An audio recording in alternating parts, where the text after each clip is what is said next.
I mean, if you're in a sexless marriage, that is a clear indication that there's a lot of things going wrong in your marriage. Mm-hmm. I don't think it's very common to have a sexless marriage where it's like, oh, we're great and everything's fine and we're happy and we're doing great. The answer, though, and that's what we're going to get into, is not just start having sex. The answer is figuring out, when did this start? What changed? Did something happen? Thanks for checking out the episode today. We are back with a follow-up to the last episode. So if you're just catching up on this topic and maybe the headline brought you in here today, feel free to keep listening, but certainly you can go back and listen to last week's episode where we are really tackling head on some false beliefs about sex. Maybe just to recap, we talked a lot about how a healthy marriage needs to have a healthy sex life, right? And how it's one component of having a strong marriage is that you have a strong, vibrant, mutually, so a lot of points we made, mutually satisfying sex life. Yeah, and I'll just say, in case you didn't hear the last one, that's our stance. Yeah. Is that great, healthy sex is mutually enjoyable and where each partner is serving one another. Right. And it's a gift from God. Yeah. It's not just for the man. Right. It's not an obligation. It's not something to do to keep bad things from happening. So that's kind of our high level, I guess, view of it. So. That's good. And last week we dove into really the two or three core lies that kind of come from the point you just made. One of which is that sex is really for husbands. It's wives' obligation to satisfy their husbands sexually and keep them faithful, and that free from temptation, all those like really negatively, poorly taught, biblically misconstrued ways of teaching. So little teaser to go check that out if you've not listened to that episode. And then the second point we made, so that was kind of point one we spent a lot of time. And the second point we talked about was that wives don't enjoy it, or that they don't need it the same way as men do. And I feel like we obviously did a good job of debunking that. Well, yeah. So sex is obviously important. That's what we were just kind of talking about. It's an essential part of a healthy marriage. God's word says it. Can you survive without it? Yes. But is that what God's will and plan is for your marriage? No. Right. So there are times in life where you can't have it. You're gonna get through it and be fine. But the goal is to be having it and enjoying it together. Yeah. Well, so today I think we want to continue with the same theme of like lies that threaten that. So that's kind of the theme that we're painting here is what a healthy marriage looks like. Here's what healthy sex in your marriage looks like. Now, the approach we're taking is like these lies, whether they're from the devil, from the enemy, from things that we've consumed, whether media, content, news, teachings, preachers, whatever it is, like has shaped some lies that we're trying to deconstruct. And some of them, like we just covered what we hit last time, but let's get into like the lie that it's okay if you're not having sex. So that's kind of like a different flavor from last time where we know, and research has shown, like there's plenty of marriages that are quite literally sexless marriages. Yes. Whether it's less frequent than you used to or not at all. And so maybe just to hit that one right off the bat, like what are your thoughts there? Yeah, I mean, if you're in a sexless marriage, that is a clear indication that there's a lot of things going wrong in your marriage. I don't think it's very common to have a sexless marriage where it's like, oh, we're great and everything's fine and we're happy and we're doing great. That's a good point. I think that while there might be one of you who's wanting to have sex in that scenario, the other one doesn't. I think that's more likely than like neither partner wants to be having sex. Don't you agree? Yeah. Like it's one, not the other. So I would say, and again, like I mentioned last time, that can go both ways. It's not only the wife who's not wanting to have sex. It can also be the husband. That does happen. So that's not a good thing. The answer, though, and that's what we're going to get into, is not just start having sex. The answer is figuring out why are we in a sexless marriage and what can we do about it? Yeah. because Yeah, it's no, not I okay. agree. Let me make a comment there. I think there could be a lot of reasons that that's happened. And so I think the question that I'd challenge like the listeners on is, how long's it been that way? Maybe to your point, maybe it's always been that you've not really had a lot of sex in your marriage. I think probably on the extreme end, it's like literally we've not had sex in our marriage, but I'm sure it happens. Or is this a recent, like, I think there's so much to unpack there, right? To really get Yeah. to the root of what, I mean, and you do this What's with going on? therapy. When did this start? What Yeah. changed? Did something happen? These are questions to ask yourself. Yeah. Something that's coming to my mind. I think there's also a lie that like once you're married, you don't have to take care of yourself anymore. And I think physical attraction is important in sexual For sure. intimacy. And now there's a lot of garbage out there that's like horrible toward women. Like you better not gain any 5 pounds. You better not. That's not what I'm talking about. I'm talking about hygiene, just taking care of yourself, being healthy. Yeah. Caring about your body. And that goes to men and women because there are a lot of men who just kind of throw themselves away. They get married and then they don't care how they take care of their health. Like women and men both can do this. And I think that could be a contributing factor. That's a good point. One of them is just really kind of grossed out, or they're not like what happened as kind attractive. of Yeah, if you were one way and then you just threw that all out the window and now you're another way, that's going to affect your sexual connection. I think you're right for sure. I was wondering if I put on deodorant this morning as you said that. You could use a shower. I agree. I think analyzing like what was your frequency, and I think we take a very objective approach to this because there are people probably maybe not as much in the Christian circles, but like in the world that would tell you how much sex you should be having. Like that's not what we're saying here at all. And that is such a personal thing for you as a couple. If you and your wife are in alignment and you have sex every day in some variety or another, more power to you. If you both enjoy it. Well, of course, that's the point I'm getting at. But if for you talk about it, you communicate about it, it's amazing when it happens and it's once a week or whatever, like who is anybody to tell you that what you're doing is right or wrong? Like it's personal for you and your spouse. It's an intimate thing. It's for reasons we already talked about, but I think your point is so valid around like, or I guess the point that we're making is analyze like where did something go wrong? Like if suddenly you're like, well, it's been 2 months and we haven't had sex. Yeah, there's something. Or whatever. There's something deeper going on there. I think maybe in next week's episode, we'll break down like reasons and go deeper into that. I think another lie tied to this very closely is if we're having a lot of sex, everything's fine. Because you could be, like you said, there could be somebody who's having sex every single day and one of them doesn't even like it, but they're having it. And so they think they have a good sex life. Or to be objective here, or the physical component of your relationship has always been really, really, really strong. And a lot of other areas are not. Oh, yeah, that is possible. That could happen too, where you're not filling each other's needs whatsoever in other ways. Areas. Yeah. Probably less common, but. Yeah, I think that can happen. So healthy, great sex life is that you are really enjoying it, that it's pleasurable, that you mutually have a good experience. That could be, like you said, once a week, twice a week, I guess 7 days a week. It could be a couple of times a month. I don't know. It's very different, but you have to be on the same page and in agreement. I would also argue, though, that you could have two people who they're like roommates, they're friends. Neither of them is really interested in sexual intimacy. I don't think that's really what God's word tells us. So I think that's not a good thing. I think that could over time erode the marriage. So if you both are like, no, we don't ever really have sex and we're both fine with it. Well, what's that about? Because God's word talks about sexual intimacy and that kind of connection in a marriage. So I don't think that's a good thing. Yeah.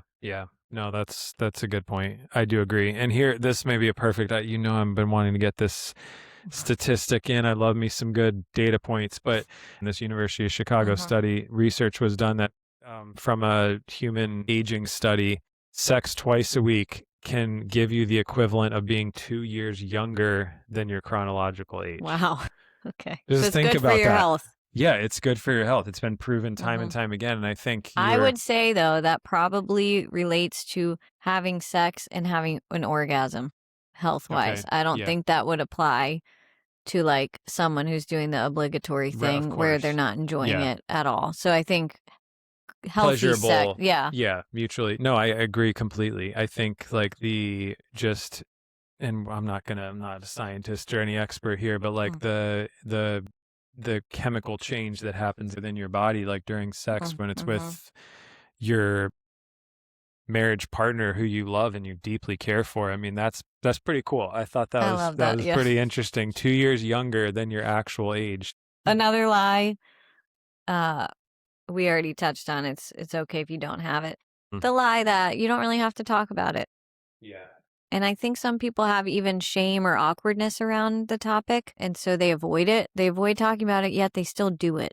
Yeah. And maybe you don't talk about it, but you do still enjoy it. But Mhm. how much more could you enjoy it Right. if you would just be open and honest about it? And I'm not just talking about in like the negative sense, but in the positive sense of like, hey, when you do this, I like it. Okay, Yeah, that's a really important thing to make it even more enjoyable because totally. now your partner knows they can't read your mind. If you don't talk, your partner won't know because we don't read minds. Do you think this is really common too? Yeah. Gosh, yes, I do. Because I think, especially in Christian circles, I think there's a lot of like embarrassment and discomfort and like shame Like around it. taboo. Yeah, like it's tab. We all learn and, growing up like, oh, it's evil, it's bad. And then it's like, oh, have It's good fun. and Now you're beautiful. married. Yeah. So it's like, it makes people uncomfortable, makes them feel weird. Yeah, you got to be vulnerable to talk about it. Yeah. Yeah. So, Well, so let's break that down a little bit further because you brought up a couple good reasons about why you might not talk about it. There's the awkwardness. The first time you talk about any topic that you've never talked about, first of all, even a little bit is awkward. Second of all, you're talking about vulnerable, exposing like your nakedness, and you're talking about like things that are done like intimately, like privately between the two of you. I mean, I get it from that perspective. I think the first conversation is going to be the hardest, right? Obviously. But then like maybe let's talk about reasons. Like what are some reasons that people maybe struggle to talk about it? I mean, you just hinted at it. It's like your upbringing, kind of the way it's taught in church. Like you said, it's a vulnerable, intimate topic. Yeah. Some people just almost even have like aversion to vulnerable conversation, especially if you're avoidant at all. Yeah. That would be a very big thing to avoid. Right. You might feel embarrassed or just silly, Yeah. that's a big thing. There's fear. I think there's fear because some people are afraid, um, maybe their partner, they're afraid they're struggling with pornography or things like that. So they're scared to go to that topic and talk about it at all because what might come out. Like I've heard that. So you got to just do it anyway and you got to deal with that stuff. Yeah. You can't avoid it. Right. There's a quote, I mean, not related. I know you love my quotes, but there's a quote that I love, and it's like a good one to live by, like nothing worth doing is easy. I love that. And I think it's true in conversations like this. Like think about the value of what you're going to get from that discussion. And maybe let's start throwing out a couple examples of this. Like, do you enjoy sex?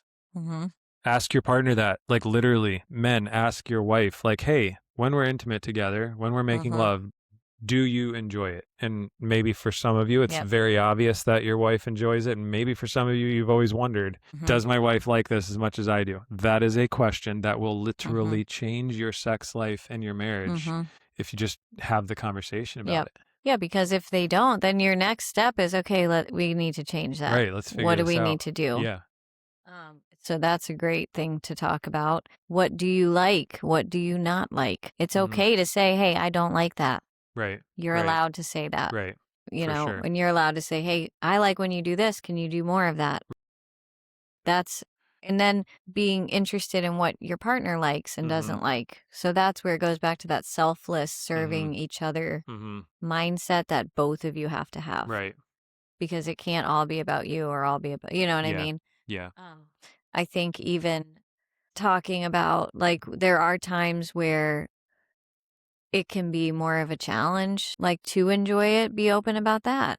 Like, I know for women, there's different times in the cycle from week to week where it's different. Explain that to your husband. Like, tell him, hey, when these days are happening, this is changing in my body. Maybe you don't even know that, and you need to look into those things and learn about your own body Right. Right. as a Which we woman. talked about a lot, like Yeah. in the last episode. So hormones change and shift, and it does have an impact. So maybe things need to be a little different on those days, you know? So that's just like a few things that the more you share, the more you're honest, the more you're open, the easier it becomes. The more understanding you get when you're having, like, hey, you know, a hard day. Right. I Right. think for men too, high stress has an impact on them. Sure. So maybe it's a little different than the hormonal shifts, but Right. that can impact a man. No, I think you're Yeah. right. And I think like I'm not a big I feel statement kind of person. And I would guess like a lot of men aren't, but I think the thought that's just in my mind as you're talking is like these are perfect conversations for like I feel statements. Like when this happens, I feel this way. I feel that maybe you don't thinking of a husband's perspective, like, hey, I feel like, you know, when you have a lot going on at home and then like we're finally together at night and the kids are in bed, I just feel like you're not interested in me sexually. That's a fair question that will lead you to probably a good conversation about it. It might not end the way you want. It might not get you the end result, but you're starting to have You're the open. discussions about it. Yeah. Yeah. And you're not going, again, this is a big issue in a lot of areas. We don't read each other's minds. If you don't say it, it's not fair to expect your partner to just know. Right. That's not fair. I've heard so many, I feel like you get so messed up over that. Oh, well, I shouldn't have to tell her, or I shouldn't have to tell him. They should just know. How's that working for disagree. you? Yeah, Like, I disagree. so then you're just mad when, hey, can I tell you something? And now they know because you told them. Right. That's such a more effective way to go about that kind of situation is to be open and to communicate. And then on the flip side, to listen and try to understand when your partner is open and not shut them down when they're trying to share. Right. So another lie that you and I kind of talked about a little bit before is the lie, I don't have time. Because don't you think that gets used a lot? Yeah.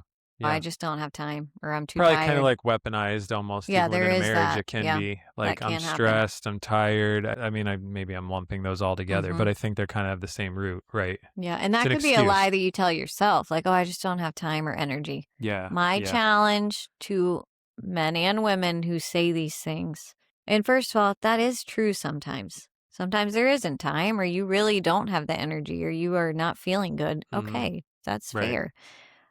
But if you always feel like, oh, I just don't have time, or I just don't have the energy, we got to figure that out. Maybe you're lying to yourself because you just don't want to do it. Yeah. And there's a deeper reason. And I do think there's a spiritual component at times because of the beauty that comes from healthy sexual intimacy. I do actively think that the devil is actively trying to keep couples from being sexually intimate. For sure. And some of those lies in your mind are coming straight from him. For sure. So challenging those lies, taking those thoughts captive, as long as it's not obligation. Right. But like, okay, It's a different topic. because I think there's a lot of people, it's like, I really do enjoy sexual intimacy. Why, when we get alone, finally, do I start having these thoughts that like, I don't feel like it, I don't want to, I'm too tired, I don't have the strength or the energy, when I know that I actually love doing it. That could be a spiritual attack on your mind. Yeah. That you need to pray and take it captive and cast those thoughts out, like we're told, because the devil wants to destroy our sexual intimacy. Well, and I think too, it's maybe to take a different, I agree with everything you said, but I think to take a different angle too, if that is happening every once in a while, like totally normal. I mean, we were both joking before the episode, like we both have used that excuse. Yeah. Like I'm not ashamed to admit that as a man. Like there have definitely been times where I had a long day and it's late and I wanted to be in bed an hour ago, and like it happens. And similarly, like we have both absolutely like kind of told each other no for reasons of stress or tired or whatever. The problem is if it's all the time, and I think that's the point you're making. If it's like all the time where like every time I ask my wife if she or I rub her leg in bed or whatever your like foreplay is for you and your The partner, way you like you start initiate, whatever that initiating it is. and you get shut down. If that's happening all the time, Mm-hmm. that's a clear indication that there's to the points you exactly made. There's something deeper going on there. Love that. I've That's a great noticed way that to say it. every time I initiate, maybe it's been the whole marriage, maybe it's just a recent thing. And this goes back to the communication. I've noticed that every time I initiate, you don't want to. Is something going on? Mm-hmm. Have I done something? Are you okay? Mm-hmm. What do you think it is? Can we talk about it? Right.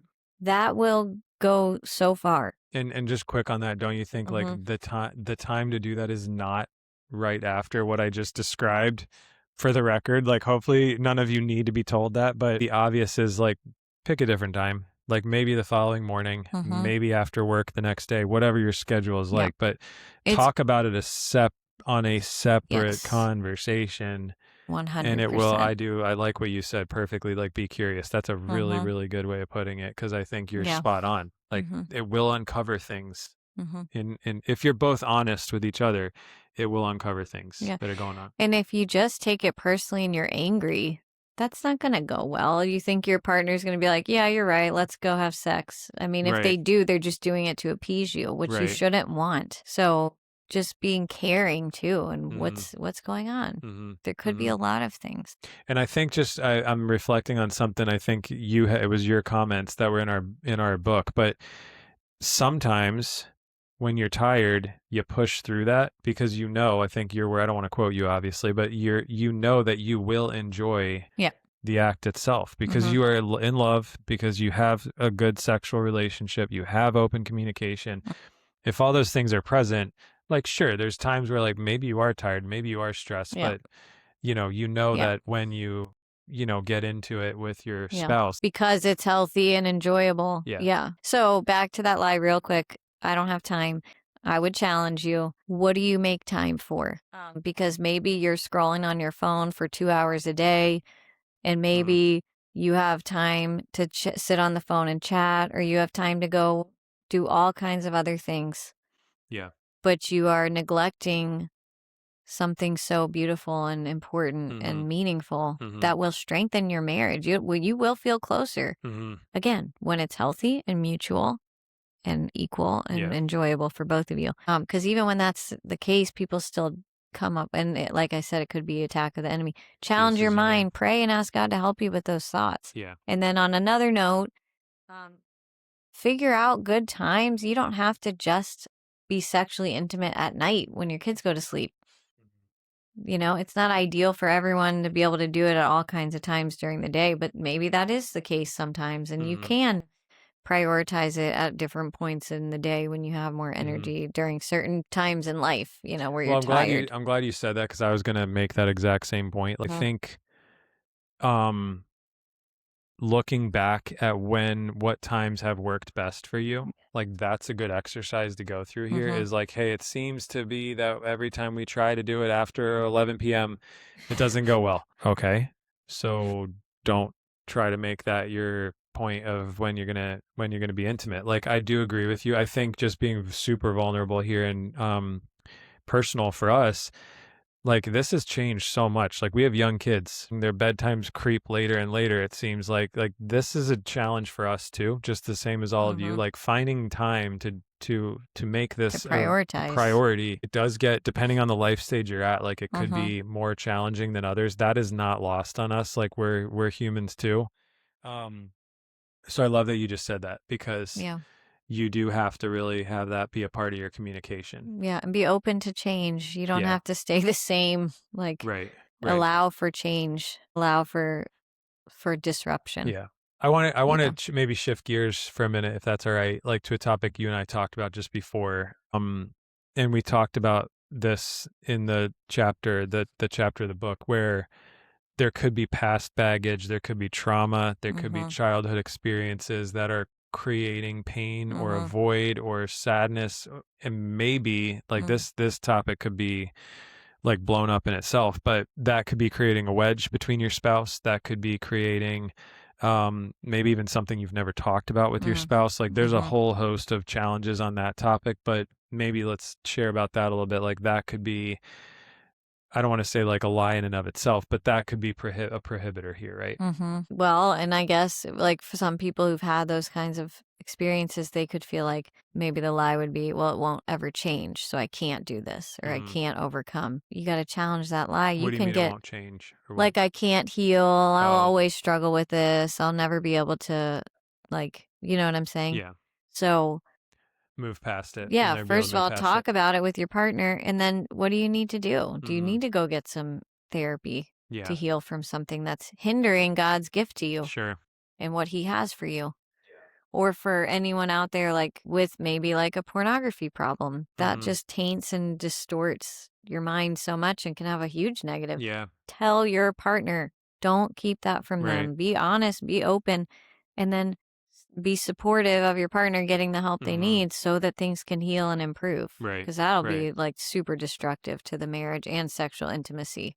Yeah, I'm glad that you You said that know? because we didn't even, that wasn't even something we talked about in our notes before making this episode. Like, I think pornography in a way is like the silent killer in a marriage because it brings with it so much shame and self-hatred and Distorted guilt, but thoughts. exactly, but also all the things that you talked about that are like, that needs to be added to the list for sure of things that, And the lie would be, I can't get free of this. right.